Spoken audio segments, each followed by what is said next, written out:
Okay.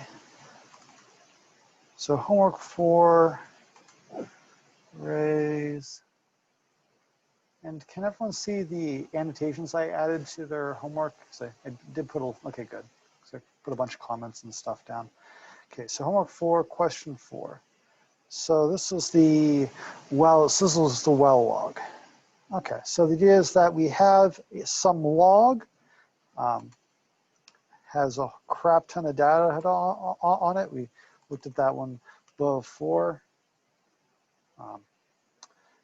Pull it up in a second. Let's raise well log. Okay, yeah, it's this file. Okay, so we have, so the question says we have this well log.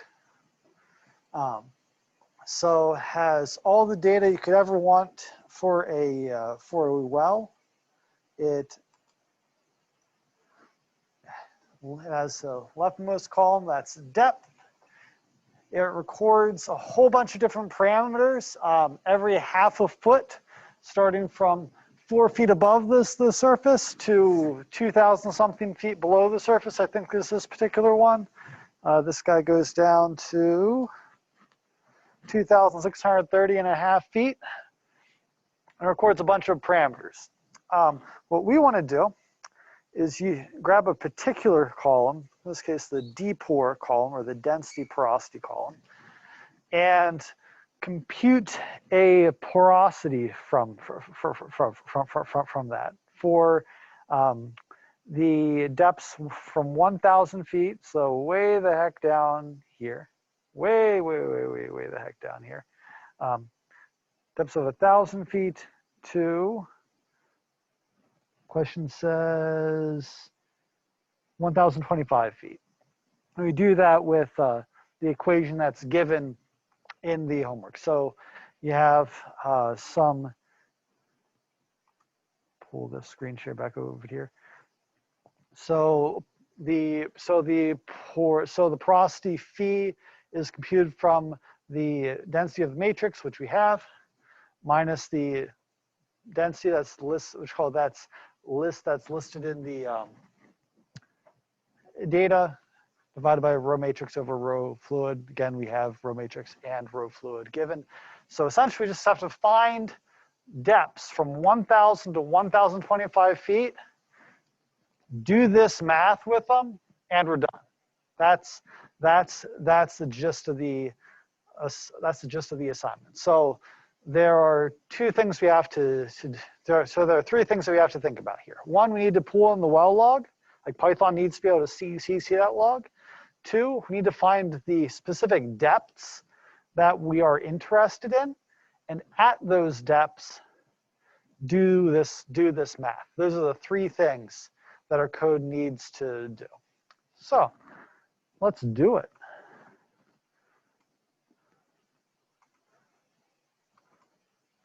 Share up the PowerShell prompt. Here we go. I just need to change directory into a place where I have all this data.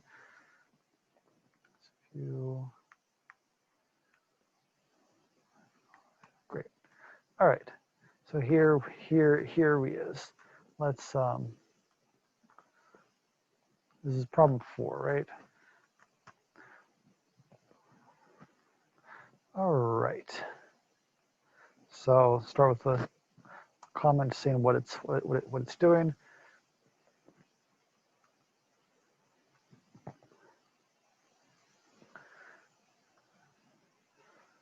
That's what we're doing. We're going to pick the sectional well log and we're computing porosity. Great. So first thing that we said we had to do was grab the well log, pull it into Python. So well log is in a text file, right? How do we read text files? Right, we need the load text thing, so we need numpy. Great. Then we can read in the well log.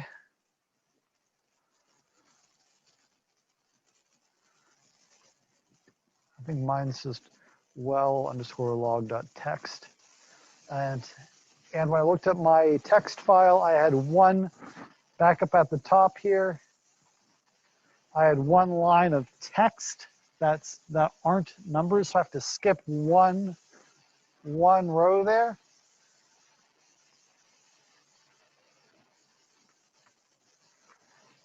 Some folks were using another command with this, use calls, which is a great idea. It's not necessary, but what it does is that it only pulls let me say this. You can use load text to not only skip a certain number of rows, you can also tell it to only import certain columns too. So some folks are using use calls to kind of decimate what columns were part of their array. We're not going to bother with it. We're just going to have it as is. We're going to try to keep it at least a little bit more basic. So we have our well log. Great. Now let's get some user input.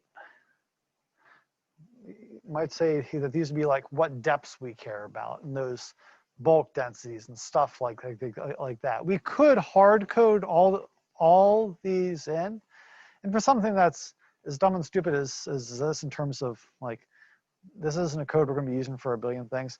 You could definitely do that, but it's better to put more things as variables up front.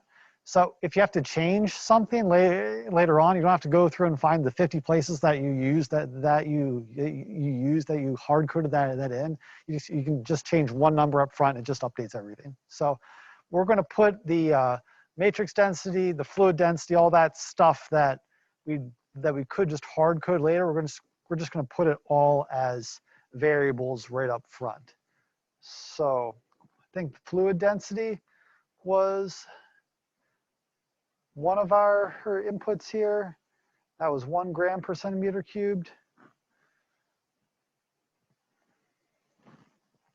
The matrix density was a thing in here. That was 2.71 grams per centimeter cubed.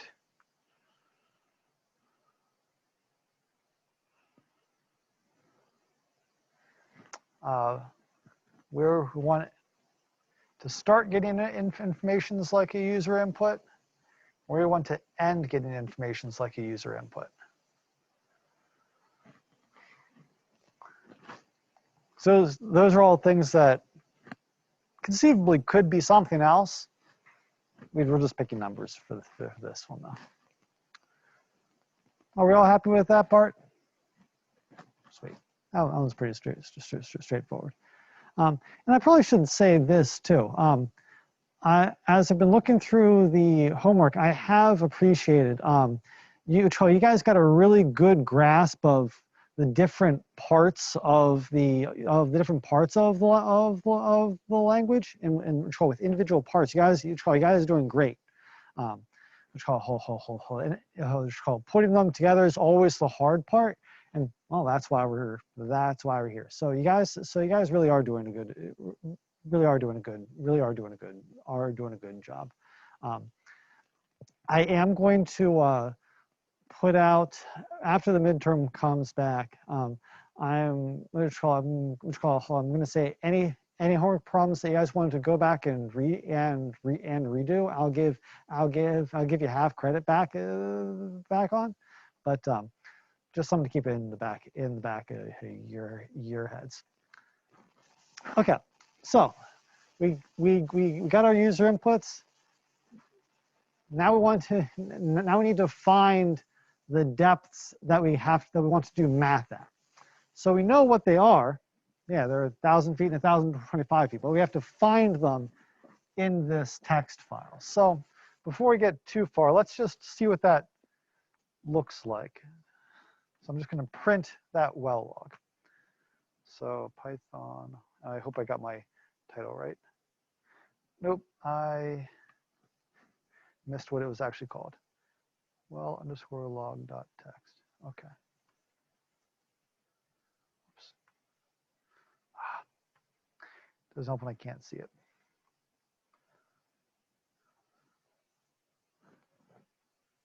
Well, that's new. Oh, it's probably because it's so big. Okay, well, let's try this.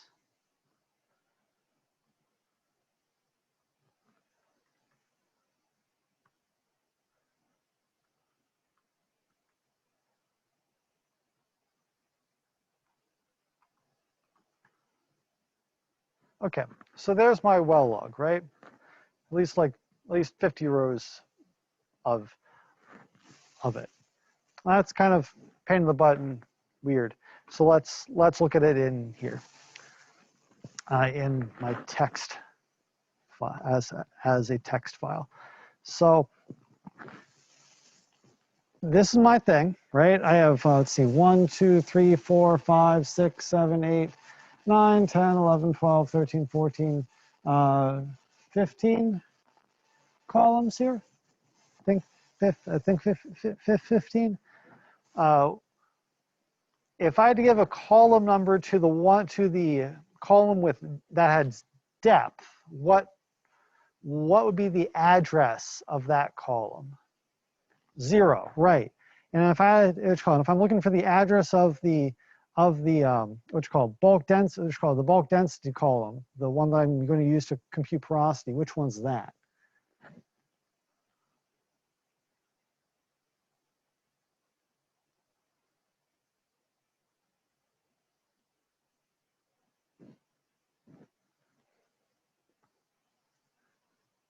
I'm just calling, it is this guy, the D4 column.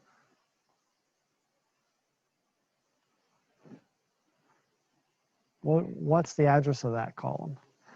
6, right, because it's the 7th column over, and you're starting from 0. So 0, 1, 2, 3, 4, wait, 0, 1, 2, 3, 4, 5. Apparently I can't count. Yeah, 0, 1, 2, 3, 4, 5, 6. There you go. These, going by these, are a little bit more straightforward. 6. So column number 6 is my density porosity. Sorry, column address 6 is the number that I want to use for my density porosity. 0 is my depth. Let's keep that in mind. Cool. So if I go back over to my Python file,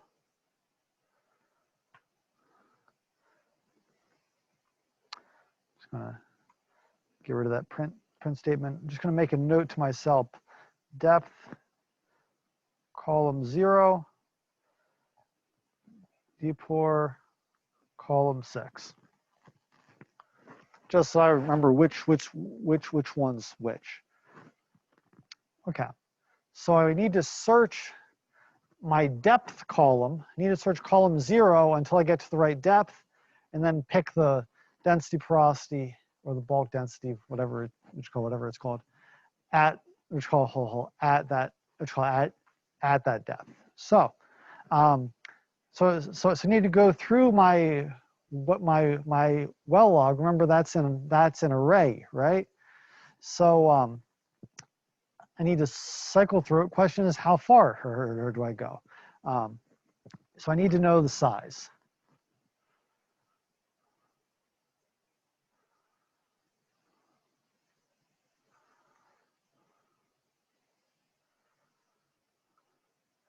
And we know we can get that by using shape. And I know that rows is always the first of the 2 dimensions returned in array size. Because I know this is one massive 2D array, right? Has rows and columns. So when I run shape, I should get something that looks like, I should get back an array that has rows and how many rows and columns in it. So if I take this and I run it,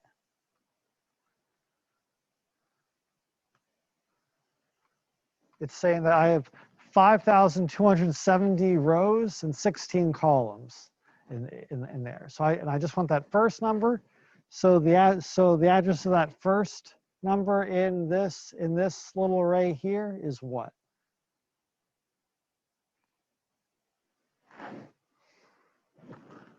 What's the address of that cell in this array.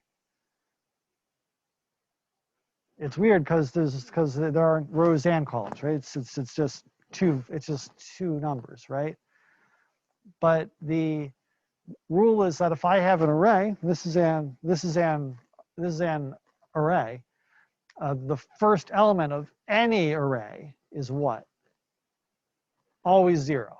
So if I want the rows, it's just an address of 0. Great. So that means that I pick off array size 0, since that's where the shape got saved to, and that gives me my total number of rows. You're all following through that? I think I might have gotten a little circular. Cool? Cool. We good?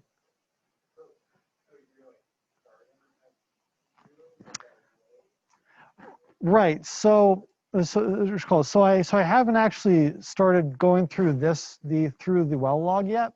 All I've done is I've found how many rows and columns are in it, and I've picked out the total number of rows because I don't know where 1,000 feet is in that file. If I thought about it for a while, I might be able to intuit it, but I'd only know it for this particular file. So my only choice is to search through all the rows of it and figure out which particular row is 1,000 feet and 1,025 feet. So yes, I am going to start from row 0 of well log and search through it one line at a time. Does that answer your question? Okay, cool. So by consequence, let's start searching.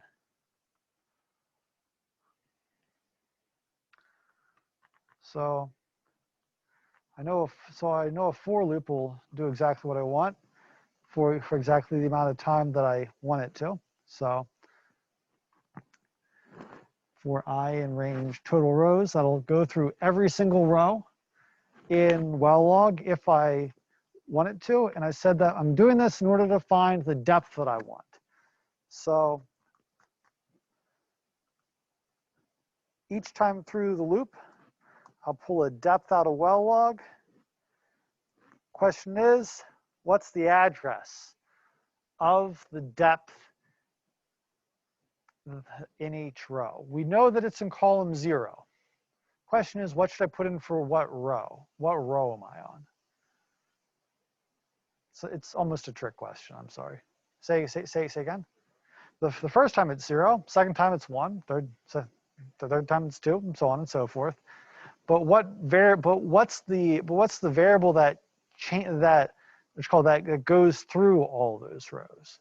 Yes, I, because I know that because I set up I so that it would go through all the row addresses that I have, or which is the same thing as the total amount of rows that I have.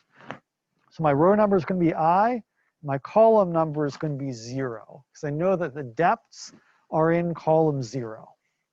So I0 is whatever depth that I'm presently at. Now the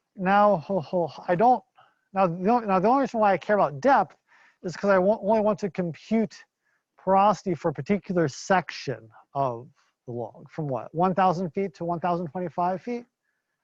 So what's the question that I want to ask about the depth that I'm on?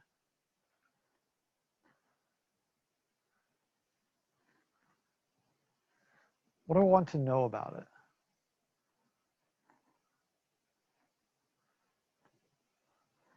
Also might be a dumb question. Sorry.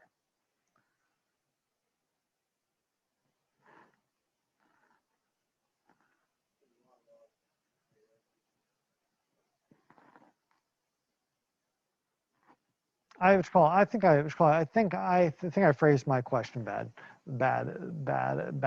So I'm going to draw a picture. Okay, so wow, that was a crappy picture. Okay, so I got a well log. Here's my well. Starts at 0 feet, goes down to 2,500-ish feet. I think it's like 2,583 or something like that feet. The only bits that I care about, the only bits that I want to compute density for are right here in the middle somewhere. That somewhere being from 1,000 feet to 1,025 feet. So what I want to do is when I'm parsing my log, I want to find density only in that region. I don't care about what happens anywhere else. In fact, I don't even want to compute it, because then I'll have 5,000 something numbers instead of like 50. 50 numbers I can deal with. 5,000, not so much. It's just going to be a whole bunch of garbage. So what I want to do when I find my depth is I want to ask, am I here? So how do I ask if I'm here? Yeah. Okay, cool. Tell me how to write it.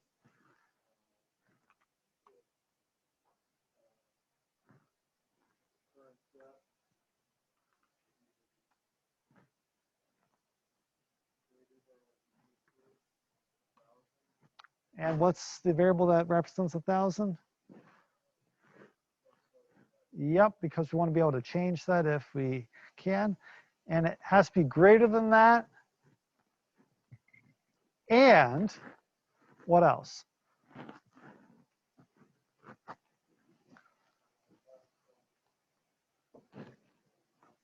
Right.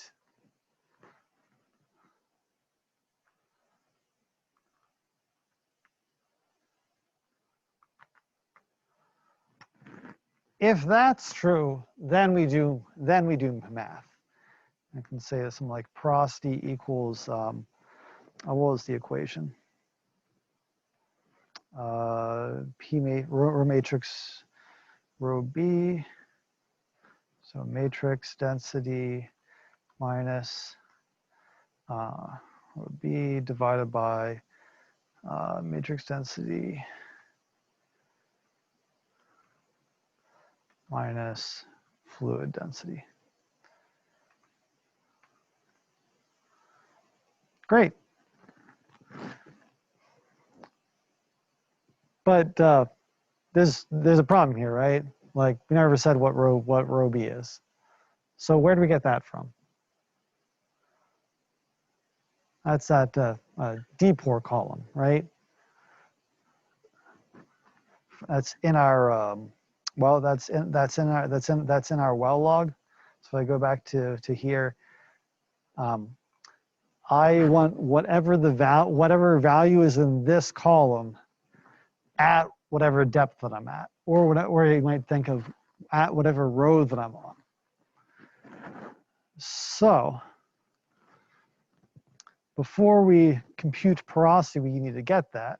So set rho B, that's equal to something in well log. I know it's on the same row that I'm on. And then we said before that it's column 6. So there we go. And once I have porosity, I'm just going to print it.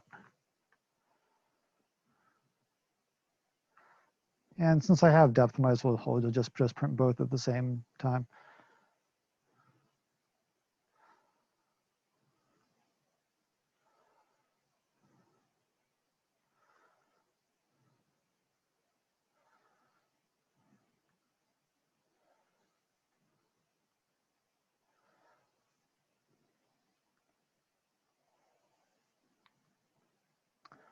And I probably should add a comment in here if at target depth, compute and display porosity.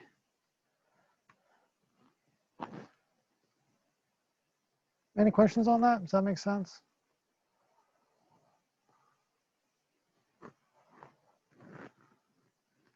Yes, no, maybe? Cool. All right, so let's see if this thing even works. Oops, that's not the right one.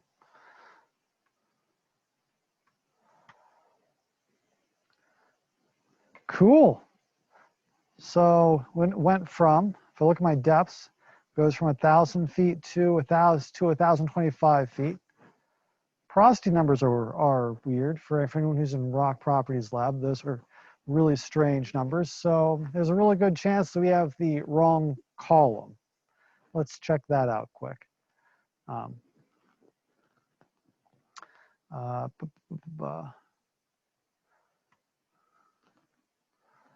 do I check this? So a relatively easy way to check that is go over to your text file and open it with Excel. So grab Excel.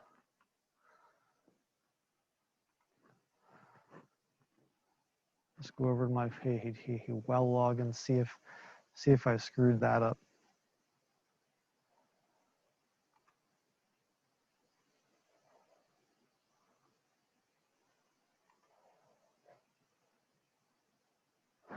I want a text file, well log.text, delimited, finish.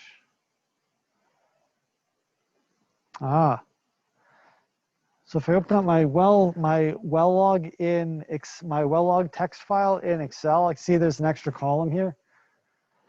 So I'm going to delete that extra column.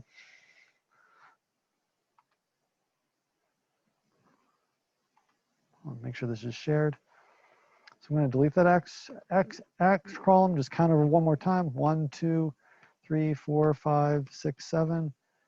1, 2, 3, 4, 5, 6, 7. So that means that D4 is in column number 6, right? You're all following? Make sense? Okay, cool. So I'm just going to take this file that I've deleted the first column out of. I'm going to save that off as a text file. I'm going to just overwrite my old text file.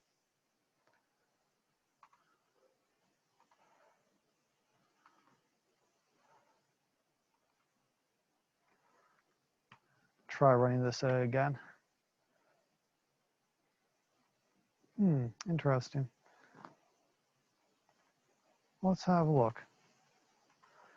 If I go down to 1,000 feet, what's happening? So know that I'm pulling the right depths. Okay, these are all positive values. That's good. Did I mess up a negative sign? I probably messed up a negative sign.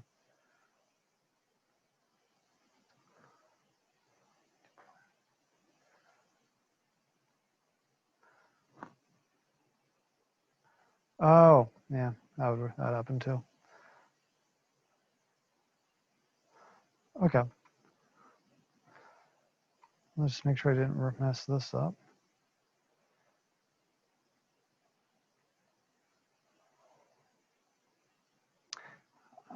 I'm pretty sure I missed a negative sign.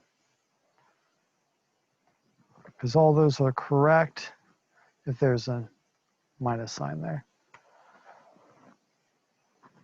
There we go.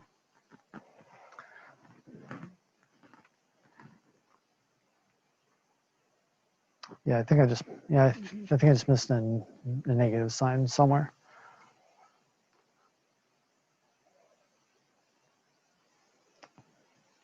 But anyhow, that's it. Any questions on that?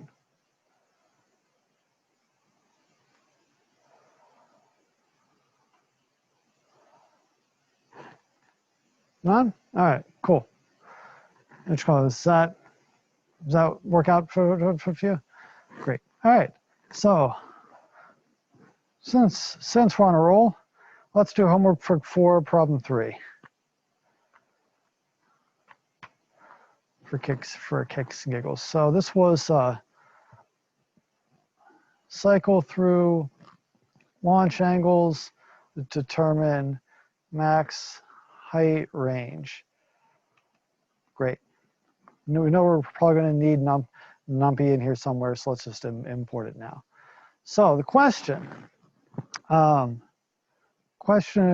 was, get out of the way, zoom in. Here we go. Question says, All right, you have a projectile, you're shooting it somewhere.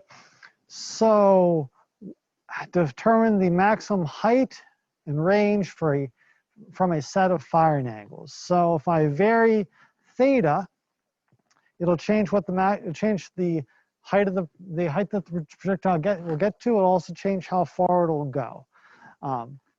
So if I have a range of thetas, the question is which one will get me my maximum height? Which one will get me my maximum range? That's what the question's asking. So in problem one, you just had one theta. You found the max height and range for that particular theta. Question two, looked at a range of thetas from 0 to 90 degrees and determined the angle for maximum range, the angle for maximum height, as well as the maximum height and range overall. Then problem three said, it's called start from a text file that has the contents of this table in it and say, okay, first let's try a velocity of 25 meters per second. So think of problem two, you put in 25 instead of 50. Instead of starting from 0 and going to 90 though, I'm going to start from 20 and go to 35. That's it's called. And then once you find the angle for maximum height and range from that, print it out, go on to the next line here. Start from a velocity of 30 meters per second. Instead of 0 to 90, go from 10 to 55, and so on and so forth. That's what the question's looking for. So let's do question 2 first, and then question 3 is just a hop, skip, and a jump from there. So here we are.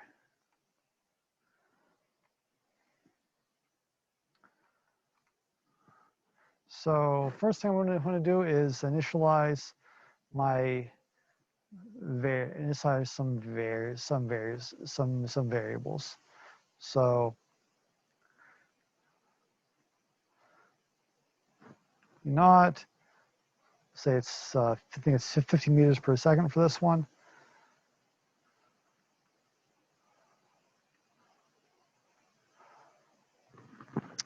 My starting angle is 0 degrees.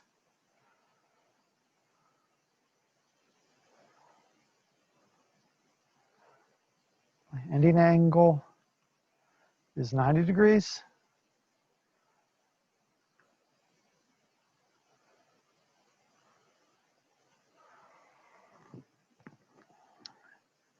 And I have to cycle between those two and figure out maximum height and maximum range overall.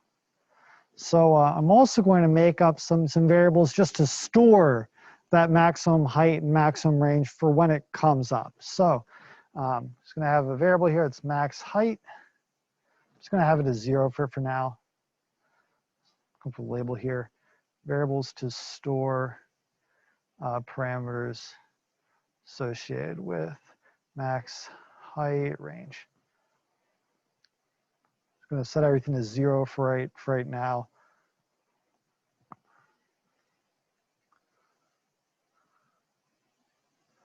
Angle for max height. Angle for max range. All right.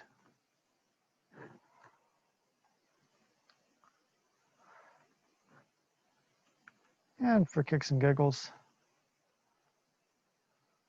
I'm just going to go from 0 to 90 in steps of 1. So starting angle, end angle. There we go. The end angle here should be 90 in this range command. Sorry. Should it be just end angle? Will I get to 90 degrees if I run a for loop like this? No, you're right. What do I have to do in order to get to the end angle? Right, or plus whatever my increment is.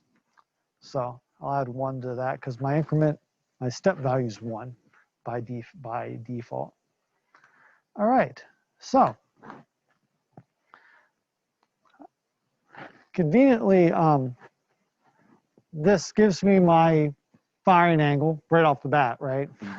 So I have that. I have my initial velocity. Question is, how do I get the maximum height of the projectile? How do I get the highest height achieved by a projectile at a given angle? What's the equation for that?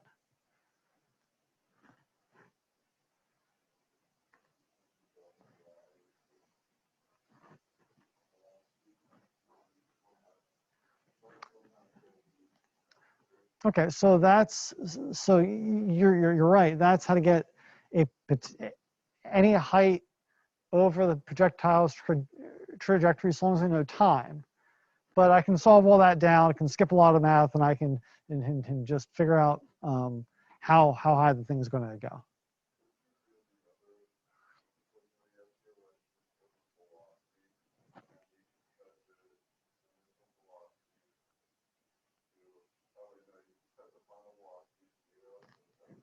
You got it. You got it. And it's like it's something that looks like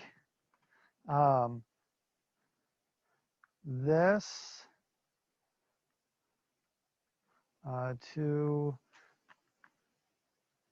something like that, where it's the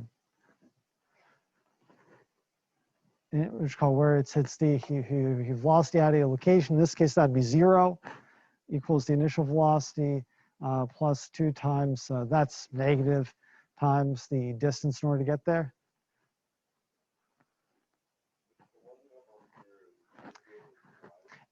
It does. You have to solve that one out or look up. Oh, yes. You totally could. I'm bypassing that because I want to just get an answer. So I believe that this is the equation that let's call that a bunch that a bunch of you guys used. Does this look familiar to anyone else? Okay, cool. So so if I solve this out, I said v final equal to 0. So that's 0 equals v naught squared. It's called gravity is negative, so that's 2 times g times dy, which means dy equals v naught squared divided by 2 times g. So that's my equation. So I can just take that and stick it into here.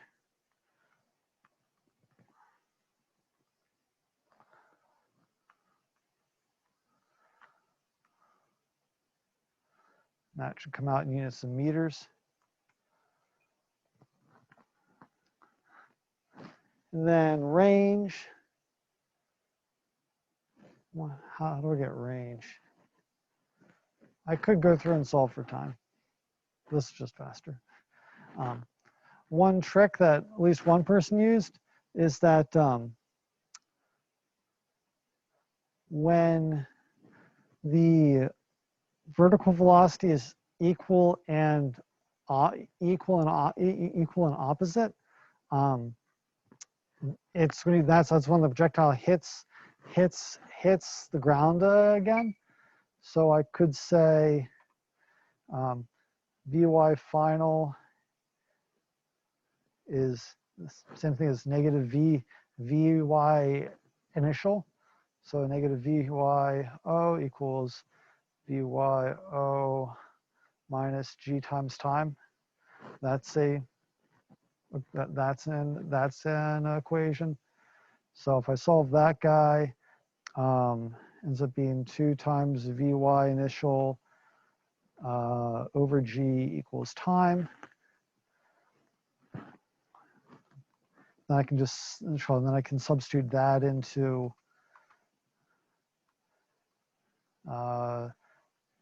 Vx initial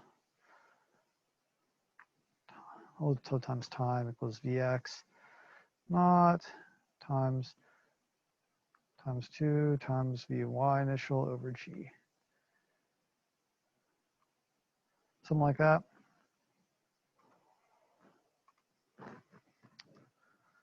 So I just need to get whatever the angles are for Vx and Vy initial, right? So I can just do that here.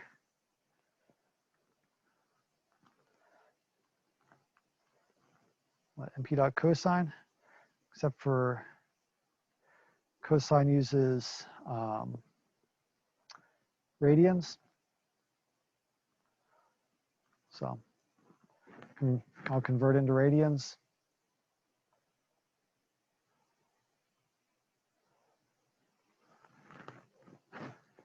And we're off to the races.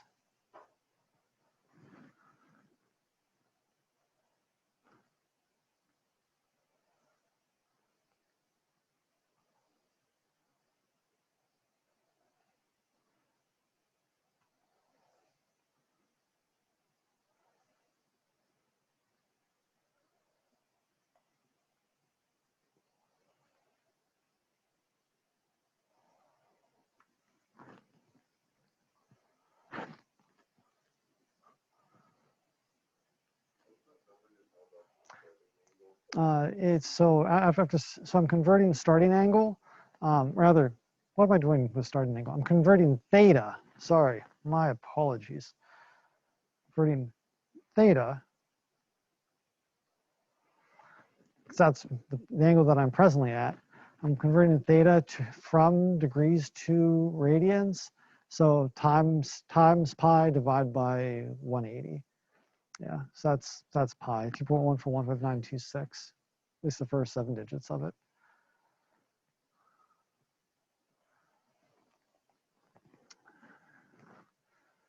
One of those things I probably should just initialize up here.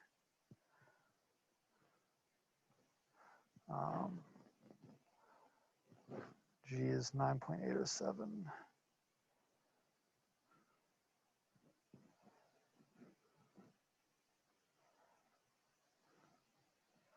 So I do all that, and that gives me range, except I don't want to use range.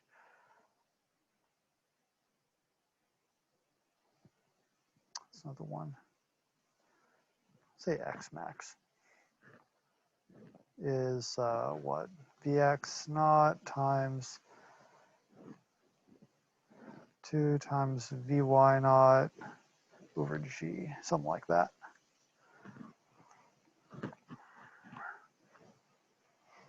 And there's a good chance that I might have done those kinematics wrong because I'm literally just pulling them off the top of my head. You guys actually looked at that more, so I trust your equations more than mine. But the idea is the same. You compute whatever the max height is, compute whatever the max range is at whatever angle theta that you happen to be at.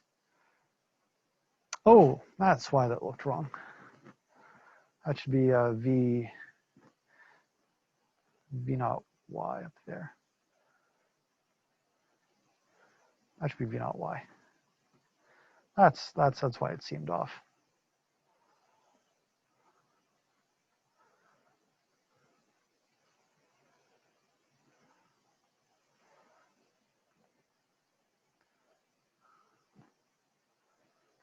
Case in point. All right, so once we do that, what we want to call a whole, we have some options, but how I'd think about it, just in a kind of simple way, is so I know what angle I'm at. I'm presently at whatever angle theta that the loop has me in. My projectile will go this high and it'll go x max far. Question is this further or higher than I've ever shot something before in this loop? So I have these variables up here, max height, max range, angle at max height, angle max range, that kind of store, that I'm going to use to store whatever my maximum height is, or whatever I think that it is. So in this particular iteration through the loop, I'm going to ask, is the height that I just shot a ball to greater than the highest height that I've ever shot a ball to before? And if it is, I want to store that height, and I want to store the angle that I used to get it there. Similarly, I also want to ask if I shot it further than I've ever shot it before. And if so, then I want to store that. And I want to store the angle that got me there.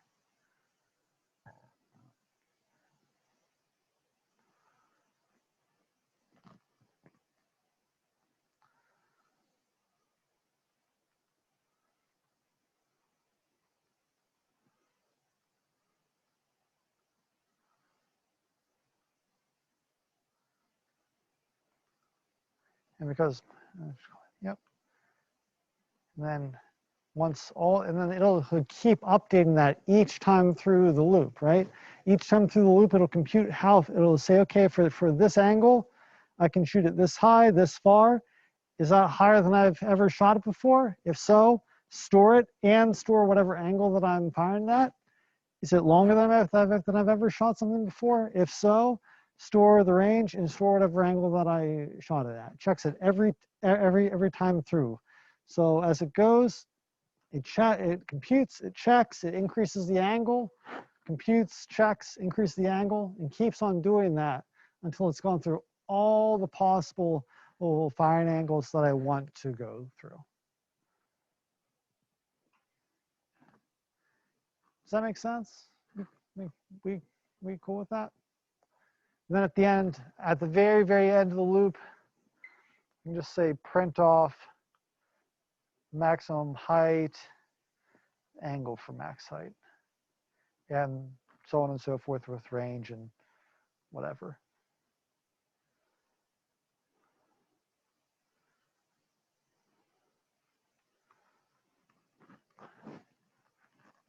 Cool. Any other questions? All right. That's it. Then that's all I got for today. Thanks for stopping by.